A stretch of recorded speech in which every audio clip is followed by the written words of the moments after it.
There's a chart I saw recently that I can't get out of my head. A Harvard business professor and economist asked more than 5,000 Americans how they thought wealth was distributed in the United States. This is what they said they thought it was. Dividing the country into 5 rough groups of the top, bottom, and middle 3 20% groups, they asked people how they thought the wealth in this country was divided. Then he asked them what they thought was the ideal distribution. And 92%, that's at least 9 out of 10 of them, said it should be more like this. In other words, more equitable than they think it is. Now that fact is telling, admittedly, the notion that most Americans know that the system is already skewed unfairly. But what's most interesting to me is the reality compared to our perception. The ideal is as far removed from our perception of reality as the actual distribution is from what we think exists in this country. So ignore the ideal for a moment. Here's what we think it is again. And here is the actual distribution. Shockingly skewed. Not only do the bottom 20% and the next 20%, the bottom 40% of Americans barely have any of the wealth. I mean, it's hard to even see them on the chart.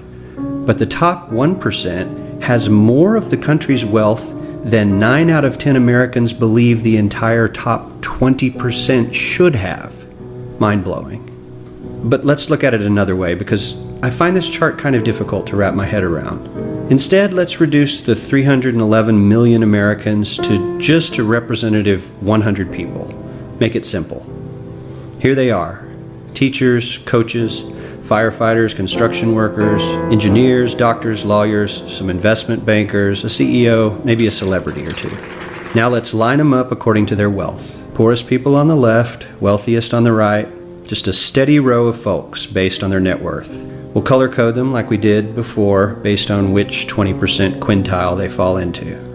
Now let's reduce the total wealth of the United States, which was roughly $54 trillion in 2009, to this symbolic pile of cash. And let's distribute it among our 100 Americans. Well, here's socialism, all the wealth of the country distributed equally.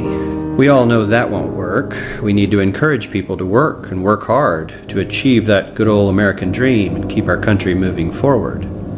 So, here's that ideal we asked everyone about. Something like this curve. This isn't too bad. We've got some incentive, as the wealthiest folks are now about 10 to 20 times better off than the poorest Americans. But hey, even the poor folks aren't actually poor, since the poverty line has stayed almost entirely off the chart. We have a super healthy middle class with a smooth transition into wealth. And yes, Republicans and Democrats alike chose this curve. 9 out of 10 people, 92%, said this was a nice, ideal distribution of America's wealth. But let's move on. This is what people think America's wealth distribution actually looks like. Not as equitable, clearly, but for me, even this still looks pretty great.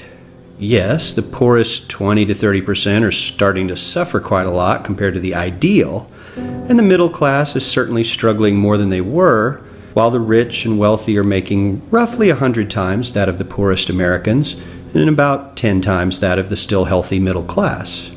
Sadly, this isn't even close to the reality. Here is the actual distribution of wealth in America.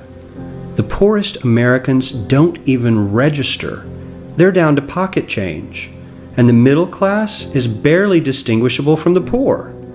In fact, even the rich between the top 10 and 20 percentile are worse off. Only the top 10% are better off. And how much better off?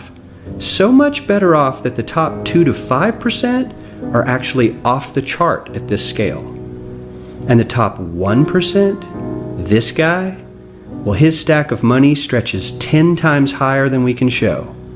Here's his stack of cash, restacked, all by itself. This is the top 1% we've been hearing so much about.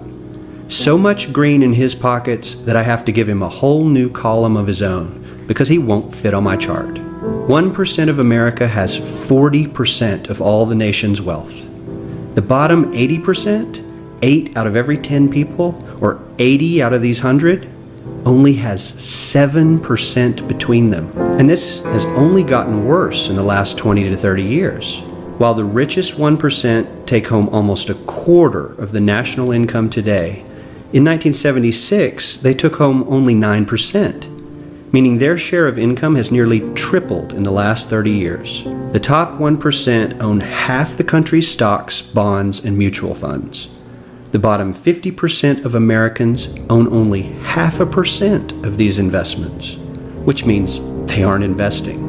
They're just scraping by. I'm sure many of these wealthy people have worked very hard for their money. But do you really believe that the CEO is working 380 times harder than his average employee? Not his lowest paid employee, not the janitor, but the average earner in his company. The average worker needs to work more than a month to earn what the CEO makes in 1 hour. We certainly don't have to go all the way to socialism to find something that is fair for hardworking Americans. We don't even have to achieve what most of us consider might be ideal. All we need to do is wake up and realize that the reality in this country is not at all what we think it is.